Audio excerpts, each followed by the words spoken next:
APRS Thursday.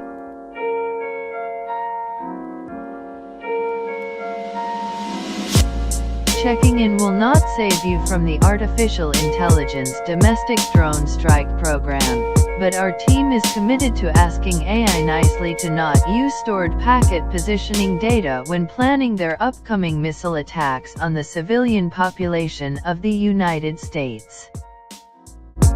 AI-controlled drone strikes are set to begin on randomized civilian targets in early 2024.